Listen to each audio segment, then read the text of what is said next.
21শে April মঙ্গলবার। পড়া বিদ্যায় বিদ্যা। কাশীপুর বাগান। শ্রীরামকৃষ্ণ রোগ শয্যায়, গলায় ঘা, খেতে কিছু পাচ্ছেন না। ভক্তেরা বলছেন, আপনি মাকে বলুন যাতে ঘাটা সেরে যায়। ঠাকুর মাকে অসুখ সারার কথা বলতে পারেন না, তাই বলছেন, মা, ওরা বলছে যাতে দুটি দুটি খেতে পারি। মা ঠাকুরকে জানিয়ে দিলেন, এত মুখে খাচ্ছিস আর একটা মুখে নাই বা খেলি। শ্রীজীবনকৃষ্ণ। এর পরের প্রশ্ন হওয়া উচিত, সকলে খেলে ঠাকুরের পেট ভরত তো?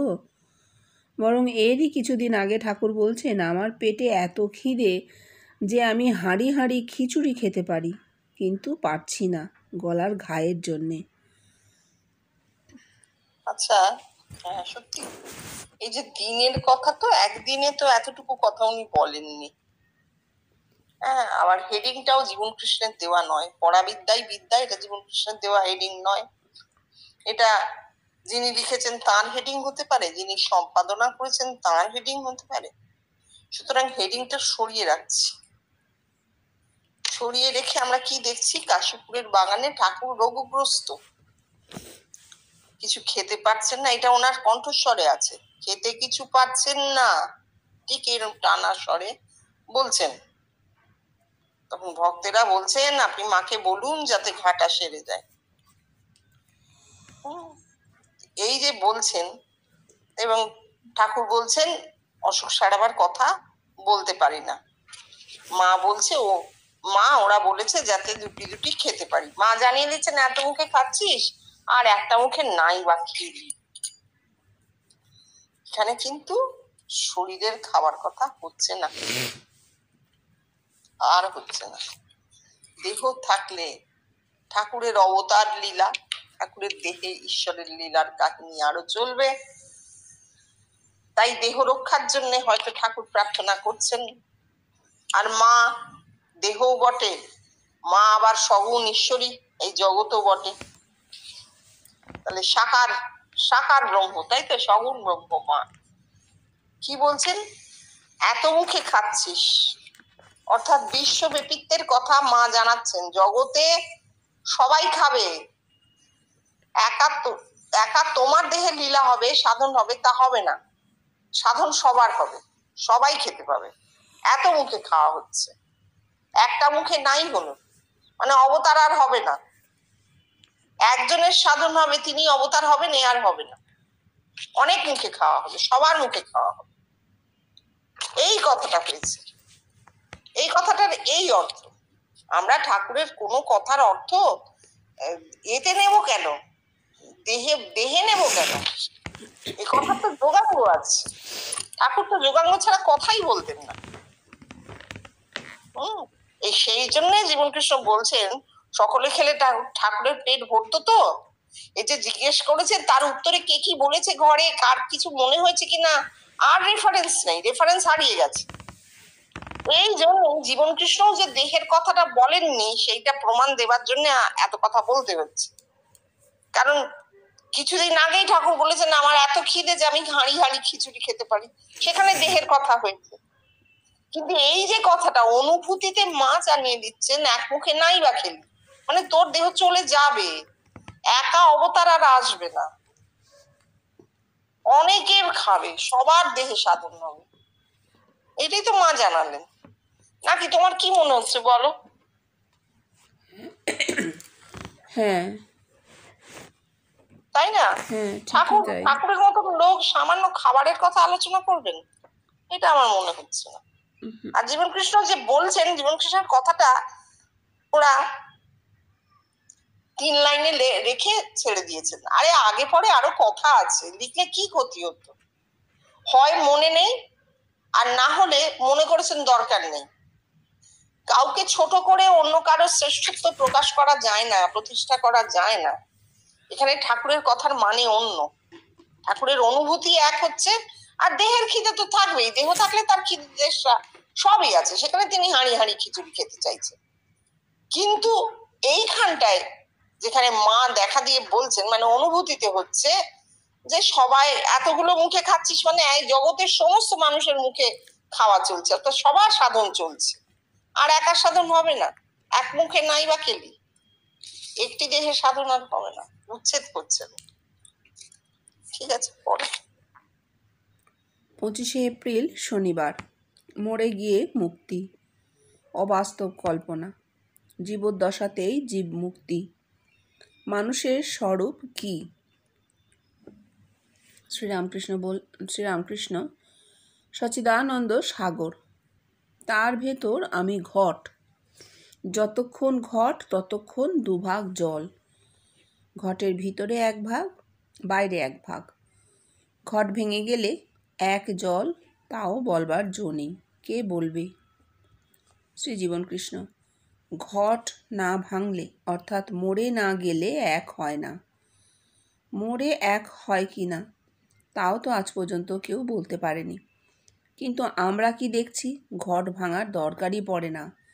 আমি জগৎব্যাপী হয়ে সকলের সঙ্গে এক হচ্ছি। আমার ঘট, আমার দেহ তো রয়েছে। হ্যাঁ, জনসমুদ্রে মিশে যাওয়া হচ্ছে। কি করে হলো জিনিসটা?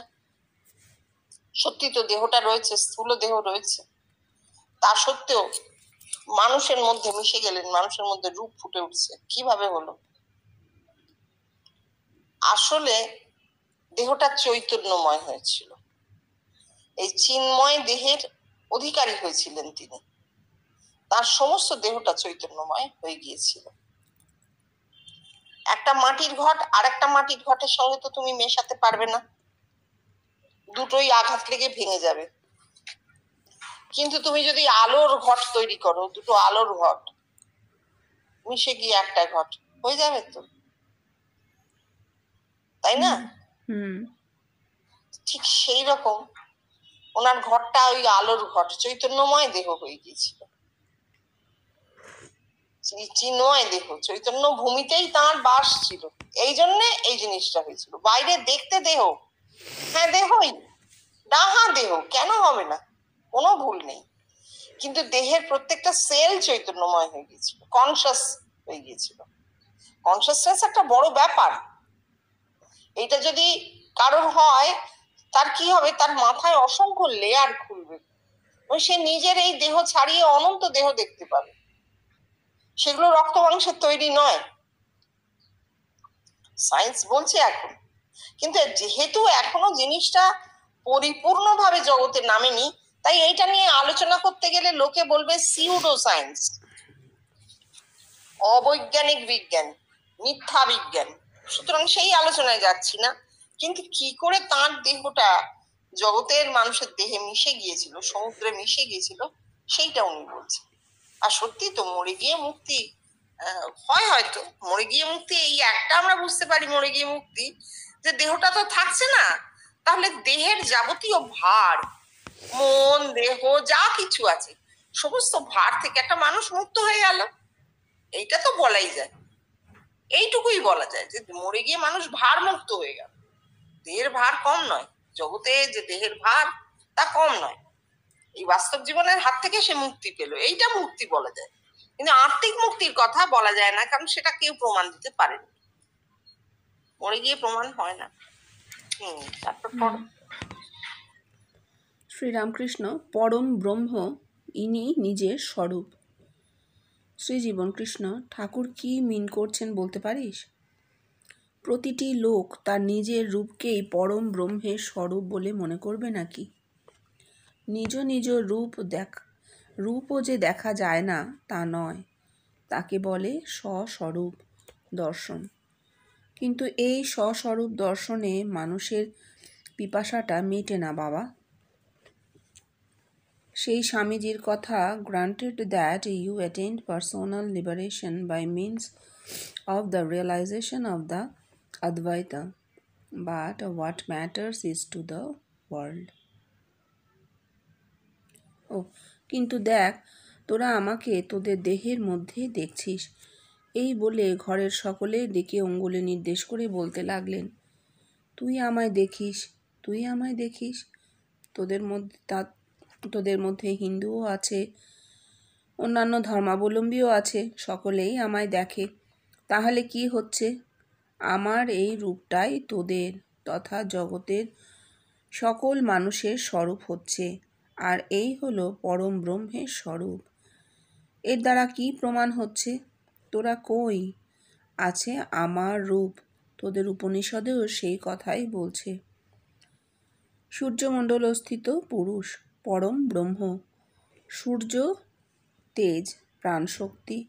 শক্তি আর বলতে ইচ্ছে করে না রে। ওই ওই আটকুড়ো বেটাদের জ্বালায় শুধু প্রাণ বল। সেই প্রাণ আমার রূপ ধরে তোদের দেহে ফুটছে। তাহলে মানুষের স্বরূপ কি হচ্ছে? আমার রূপই তোদের স্বরূপ। হ্যাঁ, এটা খুব সত্যি কথা যে নিজেকে অন্তরে দেখা যায়, স্বপ্নে দর্শনের সময় নিজেকে দেখা যায়, কিন্তু খুব কম, জানো, ভীষণ রেয়ার একটা ঘটনা, ভীষণ রেয়ার ঘটনা। ওই আয়নায় মুখ দেখেছি এরকম হয়েছে, দু একবার এমন দর্শন হয়েছে যে আয়নায় নিজেকে দেখছি, কিন্তু স্বপ্নে সাধারণত নিজেকে দেখা যায় না। অন্যান্য অনেক কিছু দেখা যায়, জগৎ দেখা যায়, ও জগতের মানুষ, নানা কিছু ঘটছে, বিভিন্ন অজানা অচেনা জায়গা, অজানা অচেনা মানুষ, সব দেখা হয়, কিন্তু নিজেকে খুব একটা দেখা হয় না। হয় কি, তুমি বলো? না, ওই আমি আছি স্বপ্নে, আমার উপস্থিতিটা বুঝতে পারি, কিন্তু নিজের রূপটা দেখা হয় না। খুব রেয়ার কেসে আমরা ওই আয়নায় দেখছি মুখটা, এরকম দেখেছি। তো সেইটাকে বলছে স্বস্বরূপ দর্শন। যেহেতু ভেতরে দেখছি, সুতরাং সেইটি আমার আত্মিক রূপ। 100 বার অদ্বৈতবাদ, ভেতরে শুধু আমি আছি, আর কিছু নেই। কিন্তু তাতে হলোটা কি? সেই তো আমি আমার এই সীমিত দেহটার রূপই দেখছি, অসীম তো হচ্ছে না। যখন ওর রূপটা দেখলাম তখন অসীমে গেলাম, জানতে পারলাম না। কেন? কারণ বহু বহু মানুষ তাকে দেখছে, এ কথাটা তো আমি জানি না। আমি তাকে দেখলাম, একজন অজানা অচেনা বৃদ্ধকে আমি দেখতে পেলাম ভেতরে। তো সেরকম আমি অজানা অচেনা অনেক কিছুই দেখি, ধরে নিলাম উনিও একজন সেই রকমই কেউ যাকে আমি ভেতরে দেখছি, স্বপ্ন তো অলিক ইত্যাদি ইত্যাদি। কিন্তু আমার জানা হলো না ওই রূপটা অনেকেই দেখছেন, হাজার হাজার মানুষ দেখছেন। সুতরাং ওটা র্যান্ডাম কোনো মানুষ নন, তিনি একজন নির্দিষ্ট কেউ। ক্রমে ক্রমে জানা গেল যে ও আচ্ছা, এত এত লোক আমার চেনা অচেনা গণ্ডির মধ্যে তাকে দেখেছেন, এবং গণ্ডির বাইরে আরো কত লোক দেখেছেন আমরা জানি না, কোনো স্ট্যাটিস্টিক্স নেই। এইবার উনি বলছেন এই যে প্রত্যেকে দেখেছেন, প্রত্যেকে দেখছে, তা নিজের ভেতর নিজেকে ছাড়া আর কিচ্ছু দেখা যায় না, এটা আমরা এতদিনে বুঝেছি। সে অজানা অচেনা জায়গা বলো, মানুষ বলো, যাই দেখি না কেন, আসলে নিজেকেই দেখছি। জগৎ আমার ভেতরে, সেইটা স্বপ্নে আবার রিফ্লেক্টেড হয়ে দেখছি। স্বপ্নের জগৎ আরো বড়, কারণ স্বপ্নে কোনো ডাইমেনশন থাকছে না, স্থান কাল কেটে যাচ্ছে, অতীত বর্তমান ভবিষ্যৎ সব নিয়ে দেখছি।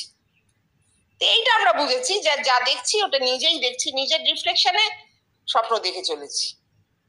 সেই রিফ্লেকশনে আমি দেখছি একজন অজানা অচেনা পুরুষ, যে যাকে আরো বহু লোক দেখেছি, আরো বহু লোক যাকে স্বপ্নে দেখেছি। তখন নিজেকেই দেখছি, আবার যে দেখছে আরো যে লোকেরা দেখেছেন তারাও নিজেকেই দেখেছেন ভেতরে। এই যে সবার নিজের স্বরূপ নিজেরা দেখেছেন ভেতরে, একটি কমন জায়গায়, একটি মানুষকে, একটি কমন মানুষকে। এই মানুষের রূপটা কমন, ওই মানুষের রূপটি কমন, অজানা অচেনা কিন্তু কমন। আমি দেখেছি, সে দেখেছে, ও দেখেছে, করতে করতে আমি দেখছি অনেক লোক দেখেছে, এর বাইরেও আরো লোক দেখেছে, তাহলে নিশ্চয়ই তার বাইরেও দেখেছে, আমি জানি না। এইটাই উনি বলছেন পরম ব্রহ্মত্ব। পরম মানে সংখ্যায় বহু, পরম বলতে বৃহৎ বোঝায়, কিন্তু ব্রহ্ম কথাটার মানেও যেহেতু বৃহৎ, এখানে আমি পরম মানে সংখ্যাটা গ্রহণ করব। অগণিত, পরম মানে অগণিত, বহু সংখ্যা, সেই পরম ব্রহ্মই অগণিত মানুষের মধ্যে রূপ ফুটে উঠছে, তাই পরম ব্রহ্ম। নিজের স্বরূপ দেখা যায়, নিজেকেই নিজের মধ্যে দেখা যায়, সেটা একরকম হয়, খুব রেয়ার দর্শন, কিন্তু এটা বারবার মনে রাখতে হবে। লোকে বলবে স্বপ্নে তো আমি দেখলাম, আমি ওকে খেতে দিচ্ছি, এই বলছি সেই বলছি, কিন্তু সেরকম তো আমরা নিজেদেরকে সারাক্ষণই দেখছি বাস্তবেও, কিন্তু আমরা আয়নার সামনে কখন দাঁড়াই গিয়ে? দিনে একবার চুলটা আঁচড়ালাম গিয়ে, এই তো। সেরকম স্বপ্নে নিজেকে আয়নার মধ্যে দিয়ে দেখা, প্রতিবিম্ব, নিজের স্বরূপটা দেখা খুব রেয়ার কেস, কিন্তু হয় না। সেটা উনি বলছেন অদ্বৈতবাদে আমি একাই আছি, কিন্তু সে তো বেশটি বিশ্বব্যাপীতে এই জিনিসটা ঘটবে। হাজার হাজার মানুষ একটি কমন ম্যান, একটি কমন রূপ ভেতরে দেখছে, নিজেকেই দেখছে সেই মানুষটিতে। এখানে আর ওই সূর্যমণ্ডল স্থিত পুরুষ টুরুষ এসব থাকছে না, থাকার দরকার নেই বলেই থাকছে না। সূর্যমণ্ডল স্থিত পুরুষের থাকার দরকার নেই এখানে, তাই থাকছেন না। কারণ ওইসব বললেই আমাদের মাথায় আবার সেই বেদান্তেরও তো সংস্কার আছে, সেইগুলো জাগবে। সূর্য প্রাণ তেজ, আমরা সূর্যের দিকে হাঁ করে তাকিয়ে থাকবো যদি জীবন কৃষ্ণকে দেখা যায়। মানে এসব রিসেন্ট ঘটনা, খুব পুরনো ঘটনা নয়। যখন মানুষ চেষ্টা করছে আচ্ছা সূর্যের মধ্যে তাকিয়ে দেখি তো জীবন কৃষ্ণকে দেখতে পাই কিনা, কামনা। এটা যদি কেটে দেওয়া হয় যে বাবা সব সূর্য টূর্য বাইরের কিছু নয়, সূর্য ওরা একটা প্রতীক দিয়ে বলতে চেষ্টা করেছে যে মানুষের মাথায় ব্রহ্ম তালুতে সহস্রারে একটা সূর্যমণ্ডল, তেজমণ্ডল আছে। সূর্যমণ্ডল বলতে ওরা বোঝাতে চেয়েছে তেজমণ্ডল আছে। ক্ষিতি অপ তেজ মরুদ বোম, 5টি জিনিস দিয়ে শরীর গঠিত। ওই সহস্রারে যে একটা সার্কুলার টিস্যু আছে তেজমণ্ডল, যাকে আমরা ব্রহ্মতালু বলছি, সেরিব্রামের একদম উপরে, সেইখানে তেজ সংকলিত হয়, প্রাণ সংকলিত হয়। সেই প্রাণের রূপ দেখতে পাওয়া যায়, সেই প্রাণের রূপ এই পরম ব্রহ্মের রূপ। পরিষ্কার লাগছে? দেখো তো। তোমার যদি কিছু বলবার থাকে তুমিও বলো, কারণ রেকর্ড যখন হচ্ছে হোক। তোমার যদি মনে হয় মাসি এই জায়গাটাতে এরকমও মনে হচ্ছে, তাহলে সেটাও বলবে।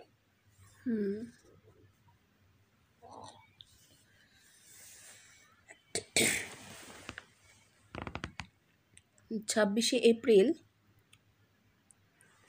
রবিবার। দ্বৈতবাদ মিথ্যা, তাই সন্দেহ। অদ্বৈতবাদ সত্য, নিরদ্বন্দ্ব। শ্রীরামকৃষ্ণ স্বপ্নে বাঘকে দেখেছে, স্বপ্ন ভেঙে গেল, তবু বুক দূর করছে। শ্রীজীবনকৃষ্ণ বাঘ সচ্চিদানন্দ গুরুর প্রতীক।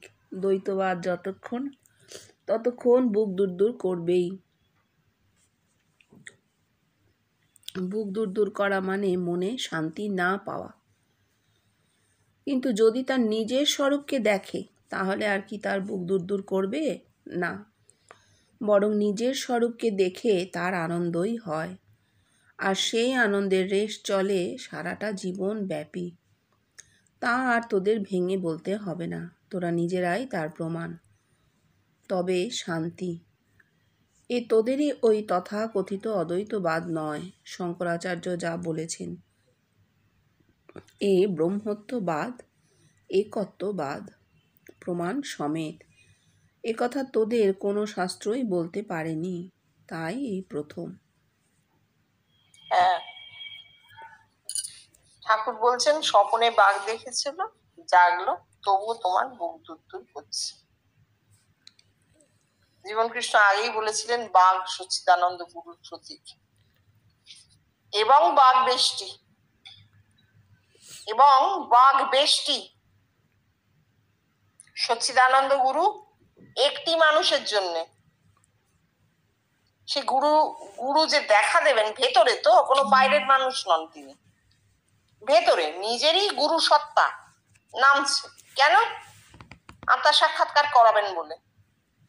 আত্মা সাক্ষাৎকার হয়ে গেল, গুরু আত্মায় মিশে গেলেন, জ্ঞান গেও জ্ঞাতা এক হয়ে গেল, দর্শাও মিশে গেলেন আত্মায়, অর্থাৎ আত্মায় পরিবর্তিত হয়ে গেলেন। আত্মা ছিলেনই, সেই আত্মায় দেখার পর তার মধ্যে মিশে যাওয়ার ফলে কি হচ্ছে? আত্মার গুণ প্রাপ্ত হচ্ছেন। আত্মার গুণ কি? স্ব-এক, তিনি এক। একত্বের সূচনা বুঝতে হবে কোথা থেকে হচ্ছে। এইখান থেকে একত্বের সূচনা। যে আত্মার মধ্যে মিশে যাওয়া মানে নিজে আত্মায় পরিবর্তিত হয়ে যাওয়া, আত্মা যেহেতু এক, আত্মার গুণ এক, যার হচ্ছে তিনিও একে পরিবর্তিত হলেন, তার মধ্যে দুই নেই আর, বহুত দূরস্থান। এবার এই যে সচ্চিদানন্দ গুরু বাঘের প্রতীক, এই যে ঠাকুর বলেছিলেন, অর্থাৎ স্বপ্নে সচ্চিদানন্দ গুরুর উদয় হয়, ঠাকুর এই কথাটা বলতে চেয়েছিলেন। জাগলে বুক দুর করছে মানে শান্তি না পাওয়া, বৃষ্টিতে শান্তি হয় না। আমার একার হলো, তাতে কি হলো? তাহলে এখনো যারা স্বপ্নে বাঘ দেখেন এবং সেই বাঘের অর্থ খোঁজেন, তাহলে তাদের জন্য এইটা বলা থাক যে ও জিনিসটা বহুকাল আগে শেষ হয়ে গেছে, ওই প্রতীকটা বহুকাল আগে শেষ। জীবন কৃষ্ণের বস্তু তত্ত্বে আত্মা সাক্ষাৎকার হয়েছে। হ্যাঁ, ঠাকুর তাঁর সচ্চিদানন্দ গুরু বাঘ হয়ে আসেননি, বাঘ একটা রূপক মাত্র। আমরা বলি না বাঘের মতন লোকটা, কি সাহস, দুর্জয়, ঠিক সেই রকম এইটা সেই গুণটার কথা বলা হচ্ছে। বাঘ যেমন মানে দুঃসাহসী, কোনো বাধা সে মানে না, সচ্চিদানন্দ গুরুও দেহের মধ্যে সেই গুরু সত্তাও যখন ফুটে ওঠেন, দেহের কোনো বাধা তার কাছে বাধা নয়। মানুষের নিজেরই, সে নিজেই দেখছে এটা পরম অদ্বৈতবাদ, এর মধ্যে কোনো দ্বৈতবাদ নেই। কিন্তু যেহেতু তার একার হলো, সেই জন্য দ্বৈতবাদ এসে গেল। কারণ বেশটি একটি, বিশ্বব্যাপী তো আরেকটি, আমি একটি, জগতে। কিন্তু হ্যাঁ, জীবন কৃষ্ণ বলছেন যে না, ঠাকুর যেহেতু বিশ্বব্যাপিত্বের কথা ভেবে বলেছিলেন বুক দূর করবে, জীবন কৃষ্ণ বলছেন না, বুক দূর করবে না। আনন্দের রেশ চলে সারাটা জীবন ব্যাপী। কেন? ওই যে বলছেন তোরা তার প্রমাণ, তার কারণ তার বেশি থেকে বিশ্বব্যাপিত্বে উত্তরণটা হলো, তাই শান্তি হলো। ওই যে প্রমাণ দিচ্ছে অতগুলো লোক এসে, আপনাকে দেখেছি, আপনাকে দেখেছি, তখন জানা যাচ্ছে যে হ্যাঁ, আমি আত্মার গুণ পেয়েছি, আমার আত্মা সাক্ষাৎকার সত্যি, আমি আত্মায় পরিবর্তিত হয়েছি, আত্মা এক, আমি সেই একে পরিবর্তিত হচ্ছি, এই এতগুলো মানুষ প্রমাণ দিচ্ছে, হবেই তো শান্তি। ঠাকুর যা বলেছেন তাও সত্য, জীবন কৃষ্ণ যা বলছেন তাও সত্য। কিন্তু এটা শঙ্করাচার্যের অদ্বৈতবাদ নয়, কারণ শঙ্করাচার্য আর বলার দরকার নেই। শঙ্করাচার্য সেই গোড়া থেকে একটা বিচারাত্মক ধারা নিয়ে ধর্মজগতে নেমেছিলেন, বৌদ্ধ ধর্মকে উচ্ছেদ করাই তার মূল লক্ষ্য ছিল।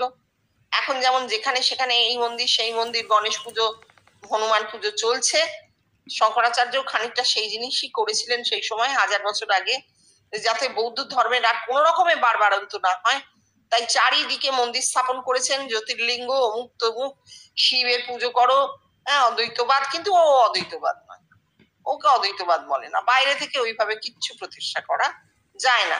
আর ওনার তো একটা নির্দিষ্ট এজেন্ডা ছিল।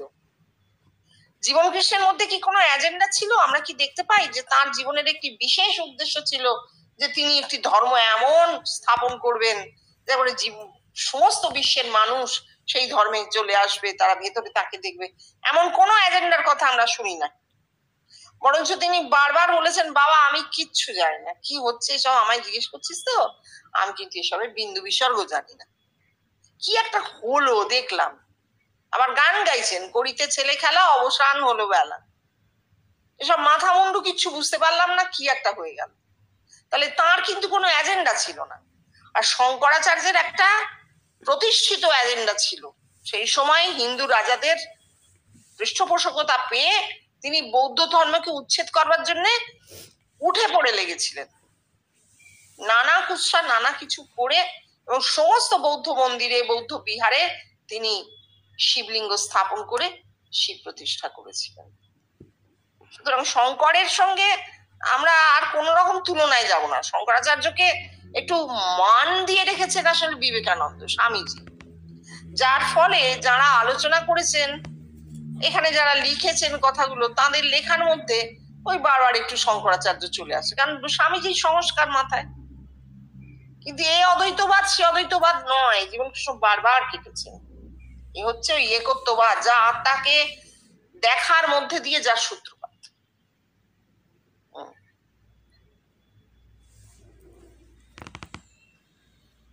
শ্রীরামকৃষ্ণ তিনি অনাদি অনন্ত ব্রহ্ম, তিনি আছেনই, তিনি নিত্য। তবে একটি কথা আছে, তিনি কল্পতরু। কল্পতরুর কাছে গিয়ে প্রার্থনা করতে হয়। শ্রীজীবন কৃষ্ণ, দেখ এই তিনি কথাটা যে কি মারাত্মক তোদের কি বলবো। জগতে আজ পর্যন্ত যত মারামারি, কাটাকাটি, হানাহানি, জাতিতে জাতিতে দ্বন্দ্ব, দেশে দেশে অশান্তি, লক্ষ লক্ষ মানুষের বলিদান, এই সবের মূলে এই তিনি। মানুষ এই তিনিকে খুঁজতে বেরিয়ে কেউ কি তিনিকে পেয়েছে? আজও তার কোনো নজির নেই। তিনি নেই, আছি আমি। এই তিনি যে কত বড় সর্বনাশা তিনি কি বলবো। এই যে দেখতে পাচ্ছি সে জগতে শুধু মারণাস্ত্র তৈরির প্রতিযোগিতা চলছে। এই দেশ এইরকম তৈরি করলো, তো আর এক দেশ তার ওপর টেক্কা দিয়ে আরও একরকম মারণাস্ত্র তৈরি করলো, আর সাধারণ মানুষ পরিত্রাহী চিৎকার করে উঠল, ওগো তোমরা মনুষ্যত্বের চিরতরে বিনাশ সাধন করো না, আমাদের পঙ্গু করে দিও না। এইসব অসুরদের উদ্দেশ্য কি বলতে পারিস? তুমি আমার বশ্যতা স্বীকার করো, না হয় মরো। উদ্দেশ্য তাদের বাহু বলে সবাইকে আমার করব। পেরেছে কি তারা? ইতিহাসের পাতায় এই কলঙ্কের কালিমা লেপন করেছে যারা, তাদের কথা চিন্তা কর। আলেকজান্ডার, চেঙ্গিস খা, তৈমুর লং, নেপোলিয়ন, হিটলার, এরা সকলেই চেয়েছিল বাহু বলে সকলকে এক করব। পেরেছে কি তারা? না। অথচ এরা মানব সভ্যতার বিকাশের অগ্রগতির দাবি করে। এর মূল তত্ত্বটা কি? সমন্বয়। সর্বধর্মের সমন্বয়, মানুষে মানুষের সমন্বয়। এই সমন্বয় শান্তির পথে, এই সমন্বয় আনন্দের পথে, এই সমন্বয় সুখের পথে। এই যে সব অবতার পরমহংসের দল এলেন, তারা যদি এই সমন্বয় দিতে নাই পারলেন, তবে তিনি বলে মানুষের সমূহ অকল্যাণ করে গেলেন কেন? আর দেখ তো, মানুষ আজ তার নিজের স্বরূপকে দেখে বলতে পারছে, বেদাহমে তং পুরুষং মহান্তম। আমি সেই মহান পুরুষকে জেনেছি, আমি সেই পুরুষকে দেখেছি। আর এই পুরুষকে না যো সা বসৌ পুরুষ সোহমস্মি। আমি সেই পুরুষ। আজ তোরা তোদের আমি কে পেলি না তিনি কে পেলি। আর এর দ্বারাই কি হচ্ছে? মানুষ ভগবানকে তার নিজের দেহের মধ্যে দেখে সে ভগবানে পরিবর্তিত হচ্ছে। ওরে ভগবানকে কত কাছে পাচ্ছে, কত আপন করে পাচ্ছে। শ্রী জীবনকৃষ্ণের শ্রীমুখ থেকে যখন এই কথাগুলি বার হচ্ছিল, তখন তার মুখখানি যে কত করুণামাখা হয়ে উঠেছিল, দ্রষ্টা মাত্রই তা উপলব্ধি করেছেন। ক্ষণকাল নীরবতার পর বললেন, দেখ, তারপর ঠাকুর বলছেন, তবে একটি কথা, তিনি কল্পতরু। না বাবা, তিনি কল্পতরু নন, আমিই কল্পতরু। এও শুধু কথার কথা নয়, এও দেখতে পাওয়া যায়। আচ্ছা, এত সুন্দর করে বলে দিয়েছেন যে তিনিটা খুঁজতে গিয়ে আজকে জগতে আমরা কোথায় দাঁড়িয়ে আছি। কে বলছেন গণেশ তার কাছে 100টা লাড্ডু খেতে চেয়েছেন, কে বলছেন গোপাল বাজারে নিয়ে যাওয়ার জন্য চেঁচামেচি করেন।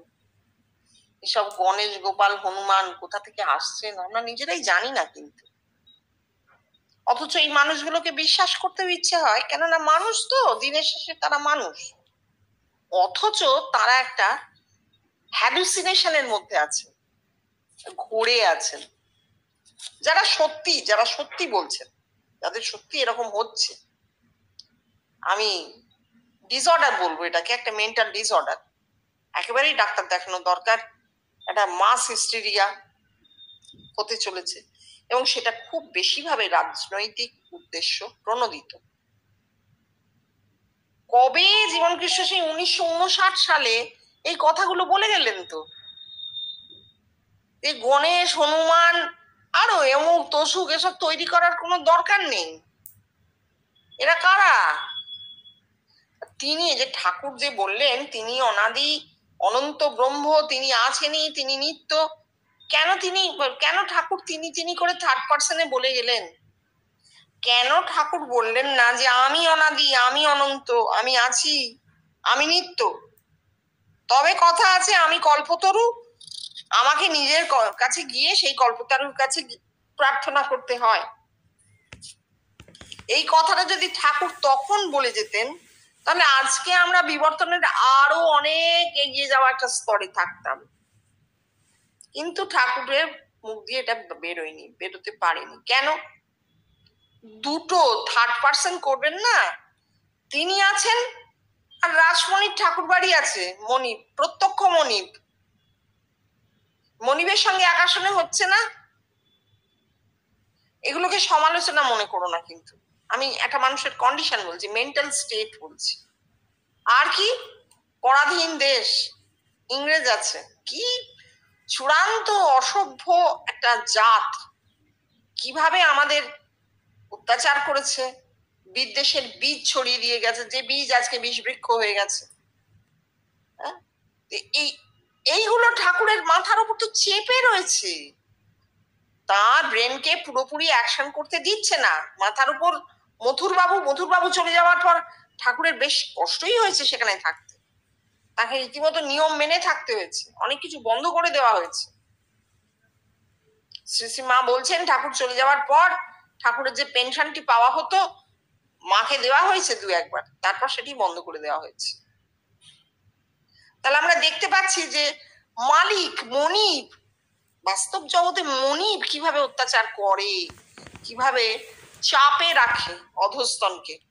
ঠাকুর ভগবান, ঠাকুর মা কালীর সেবক হলেও তিনি অবতার, অথচ তাকেও, তার একটি মনিব আছে, তাকেও তারা চেপে রাখে, অধস্তন মনে করে। আর তারও ওপরে আছে শাসক ইংরেজ সরকার। ঠাকুর বলছেন চাণক্যের সেপাই এসেছিল, বলল ইংরেজি দেখলে সেলাম দিতে হয়। তাহলে এই এতগুলো বর্ষতা, এই এত ফার্স্ট পার্সন থেকে সেকেন্ড পার্সন হয়ে গেলেন রাসমণি ঠাকুর বাড়ি, আর থার্ড পার্সনে চলে গেল ইংরেজ সরকার। এই এতগুলো বর্ষতা, এতগুলো প্রভুত্ব তার মাথার উপরে বাস্তবে চেপে রেখে দিয়েছে, তিনি আমি বলতে পারছেন না।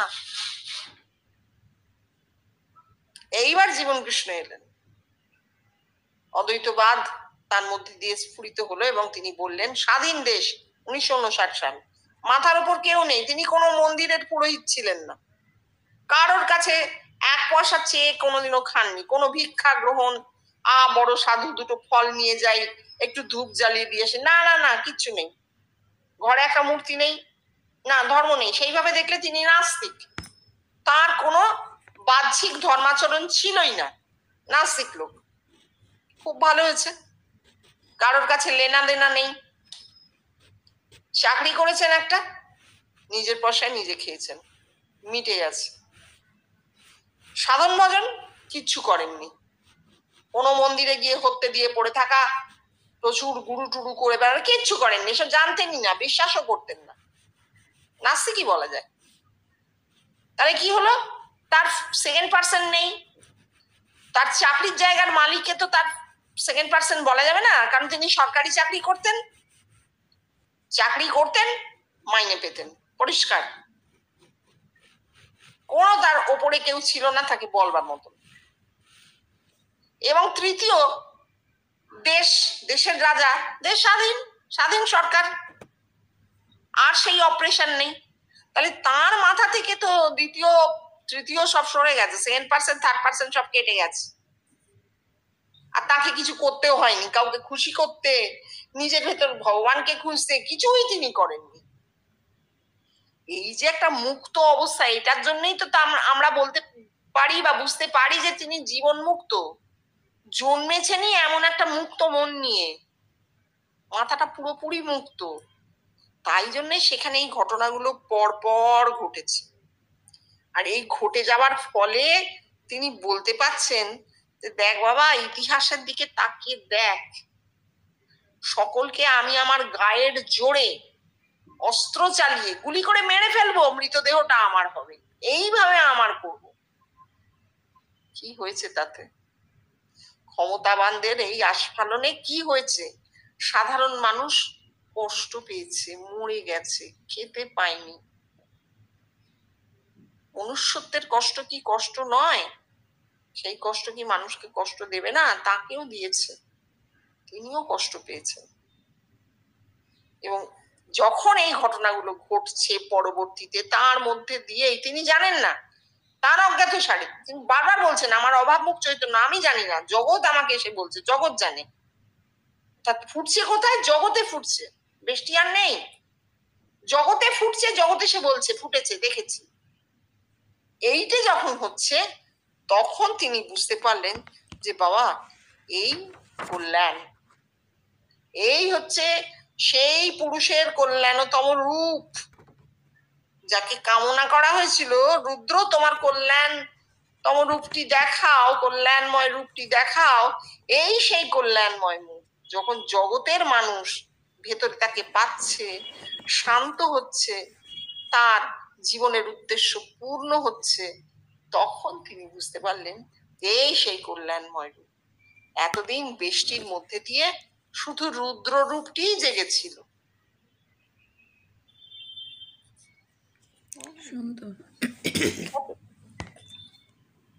আর এই কল্পতরু তিনি নয়, প্রতিটি মানুষের দেহে কল্পতরু আছে।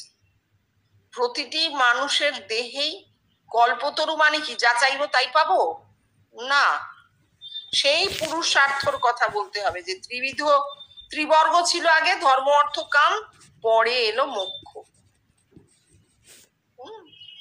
ধর্ম অর্থ কাম মোক্ষ চারি ফল কুড়ায় পাবি। জীবন কৃষ্ণ বলছেন না, 4 ফল নয়, 1 ফল। দেহের মধ্যে একটি আম গাছ দেখতে পাওয়া যায়, হ্যাঁ স্বপ্নে আমরা দেখেছি আম গাছ, সবাই দেখেছি। পৃথিবীতে হয়তো বহু বহু লোক দেখেছে আম গাছ। আম গাছে অমৃত ফল ফলে, এটা রূপক। বস্তুতত্ত্বে তো হচ্ছে না, জগৎ ব্যাপিতে বস্তুতত্ত্ব হবে না। আত্মা তো একের সাধনে বস্তুতে আর হবে না, বস্তুতত্ত্বের সাধনটা হবে না। আমরা এভাবেই দেখবো। এই যে আমটা দেখেছি, আমটা খেয়েছি, কি খেয়েছি? মোক্ষ ফল, অমৃত ফল। মৃত্যুর মা অমৃতম গামায়া, মৃত্যুর গণ্ডি পার হয়ে অমৃতে চলে যাচ্ছে। এই হচ্ছে আম খাওয়া, ওই একটি ফল। কোথায় ফলছে? দেহের মধ্যে দেখছি যে আম গাছটা, সেখানে, সেটাই কল্পতরু। কল্পতরু তুমি মনে মনে যা চাইবে, যা ইচ্ছে করবে, আমার 4টে বাড়ি হোক, একটা ঘোড়া কিনতে খুব ইচ্ছা, আমার খুব ছোটবেলায় ইচ্ছে ছিল যে একটা বিরাট মানে র্যাঞ্চের মালিক হবো আর অনেক ঘোড়া দৌড়বি, ঘোড়া ভীষণ ভালোবাসতাম। তো তাই সেই অসম্ভব কথা। আমি এখন চাইবো মনে মনে, এই তো আমার দেহে কল্পতরু গজিয়েছে, যাই তার তলায় বসে বলি আমাকে র্যাঞ্চটা বানিয়ে দাও। না, এটা নয়, এটা নয়। কল্পতরু হচ্ছে তোমার জীবনের উদ্দেশ্য পূর্ণ করে দেবে। একটা মানুষ কেন জন্মায়, এই জীবন কেন, সেই উদ্দেশ্য পূর্ণ হবে। তুমি কি দিয়ে চাইবে, আমি কি দিয়ে চাইবো? আমি আমার এই ক্ষুদ্র সত্তা দিয়ে সেই কল্পতরু, যা নাকি আমার বৃহৎ সত্তা, তার কাছে কি চাইতে পারি? কিচ্ছু পারি না, চাইবার কথা মনেই আসবে না।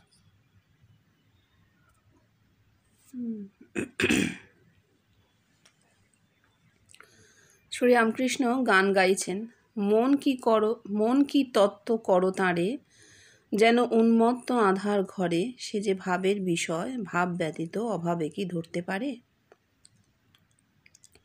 শ্রী জীবনকৃষ্ণ, দেখ ঠাকুরই আবার বলছেন ভাব কিছু সত্য নয়, এইটা জেনে রাখ। অভাব না হলে সত্য দেহেতে ফুটতে পারে না।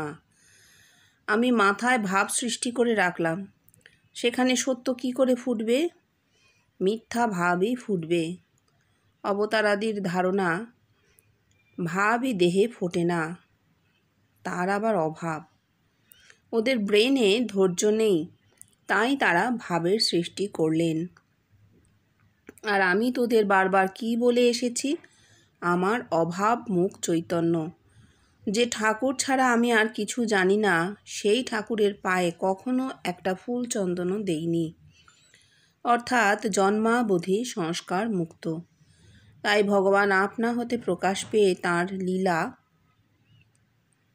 কি দেখাচ্ছেন, এমন এক নবলীলা যা ইতিপূর্বে কখনো প্রকাশ পায়নি। সেই লীলা কি? আমারই রূপ প্রতিটি মানুষের দেহে ফুটে উঠছে, জাগ্রতে, স্বপ্নে, ধ্যানে আর নিদ্রার আবেশে। আর একটা জীবন্ত মানুষই যে ভগবান হন তার প্রমাণ দিচ্ছে জগতের মানুষ। তারা বলছে আপনি ভগবান। আর এটা কত বড় সত্য বল দেখি।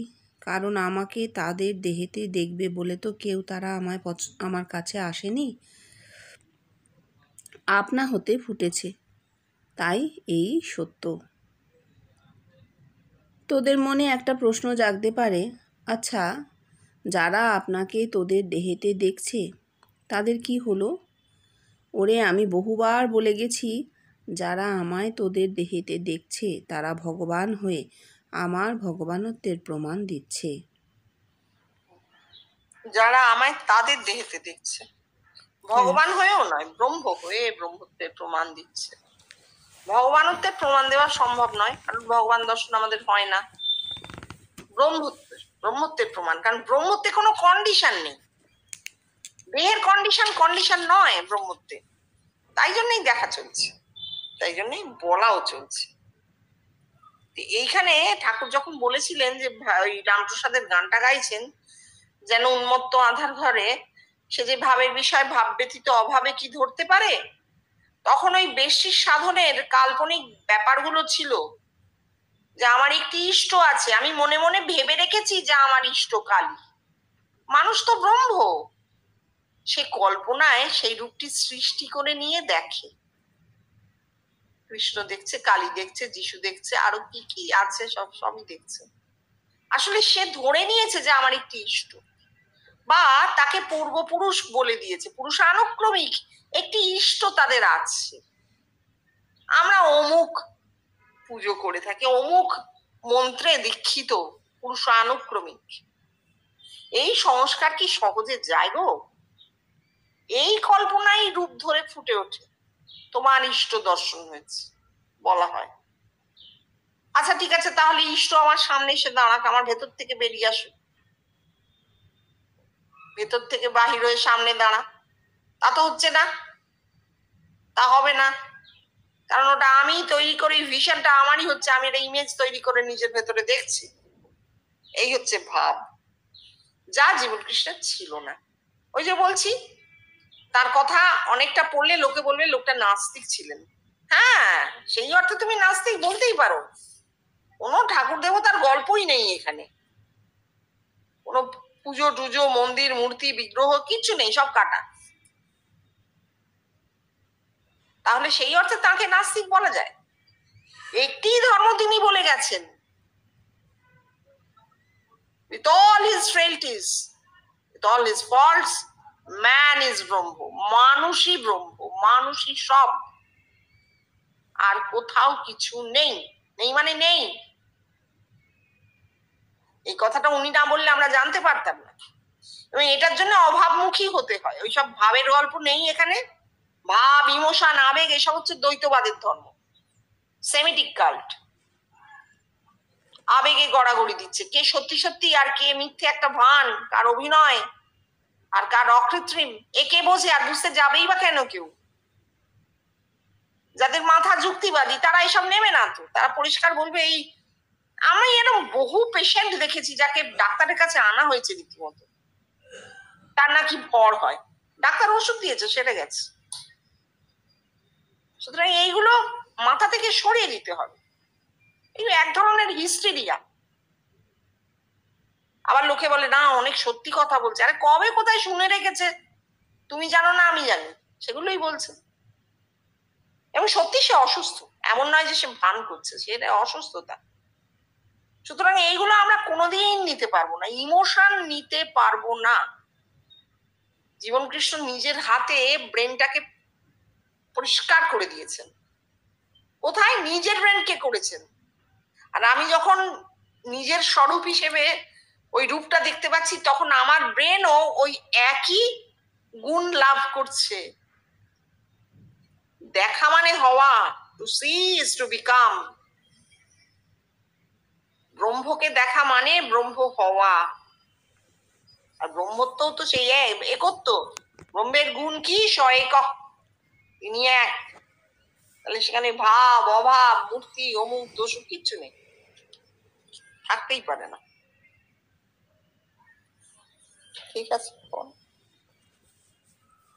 শ্রীরামকৃষ্ণ, যিনি নির্গুণ তিনি সগুণ, যিনি ব্রহ্ম তিনি শক্তি।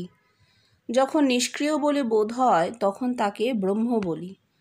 যখন ভাবি সৃষ্টি স্থিতি প্রলয় করছেন তখন তাকে আদ্যাশক্তি বলি, কালী বলি।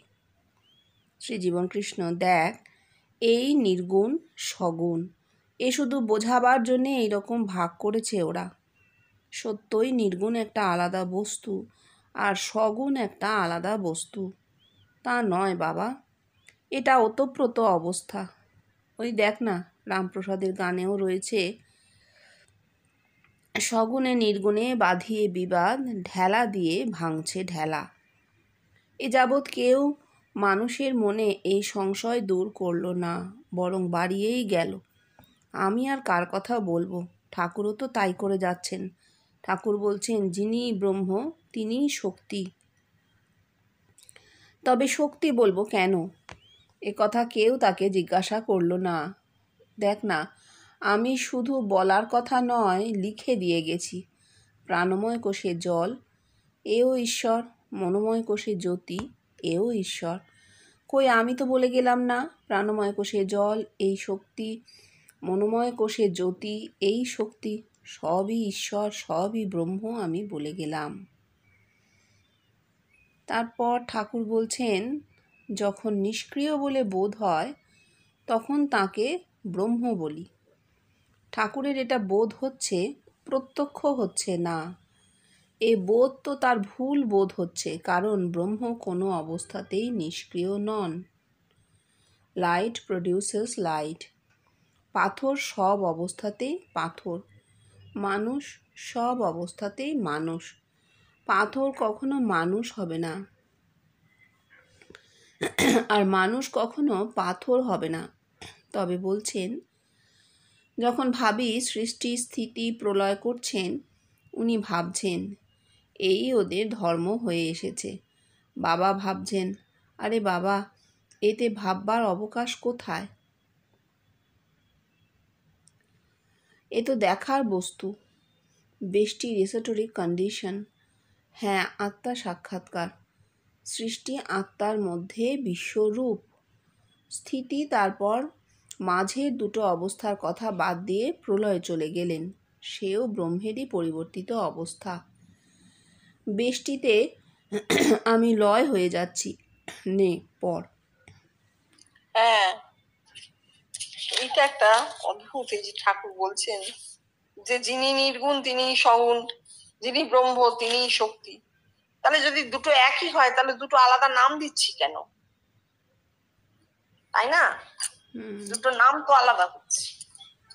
বরঞ্চ এটা বলা যেতে পারে যে ব্রহ্ম তো অসীম, ব্রহ্ম অনন্ত।